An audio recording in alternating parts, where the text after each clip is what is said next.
Сәлем достар, бүгін біз сіздермен француздық пирог кишті жасайтын боламыз. Менімен бірге жасап көріңіздер, өте дәмді әрі тойымды шығады. Бастамас бұрын менің каналымның дамуына үлес қосып, тіркеліп кетуді ұмытпаңыздар. Ендігі жерде пирогымыздың қамырын илеуге кірісейік. Мына жерде 350 грамм ұн, 100 грамм сары май, 1 шай қасық тұз және 1 шай қасық қопсытқыш. Және бөлек тұста 1 дана жұмыртқа, 4 ас қасық айран немесе қаймақ және 2 ас қасық майонезді араластырып дайындап қойдым бөлек. Енді осылай май мен ұнымызды жақсылап араластырып аламыз. Және оған жаңағы дайындап қойған сұйық массаны қосып, әдемілеп қамыр илейміз. Қамырымыздың басын жақсылап біріктіріп, илеп, мен сразу сол запекать ететін ыдысқа қамырды илей салдым.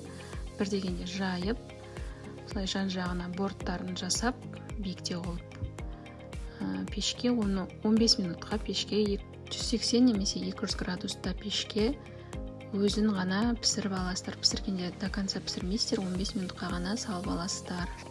Қамырымыз пісіп жатқанда біз киштің начинкасын дайындайық. Мына жақта мен газға табамды қойып, майымды құйып қойдым. Пияз турап, 2 дана пияз және тауықтың төс еті, грудинкасы. Және менде бір қайнатылған қоз құйрық болды. Барлығын жақсылап, тұздап, бұрышын салып, қуырып аламыз. Оны толығымен піскенше қуырмаймыз. Тек жаңа қамырымыз 15 минут пеште болған кезде сол 15 минуттың көлемінде қуырып алсаңыздар жеткілікті болады.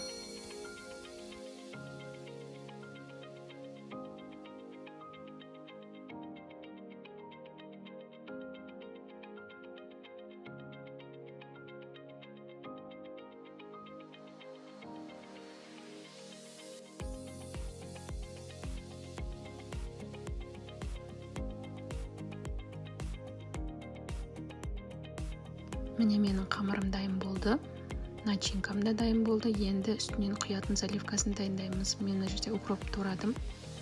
Енді кесеге 3 жұмыртқаны жарып, 150-200 грамм сүтті құйып, үстіне құятын заливканы дайындайық.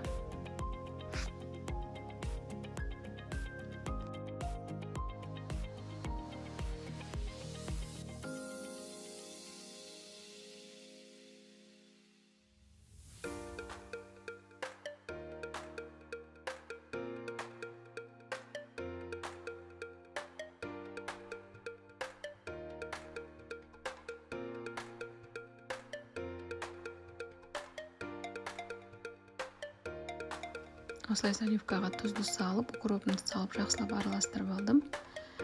Және дайын тұрған біздің салмамызды дайын қамырдың үстіне салып, әдемілеп бетін тегістеп, жаңағы сұйықтықты құямыз үстіне. Одан кейін пешке 220 градуста 30 минут, 35 минутқа пешке жібереміз.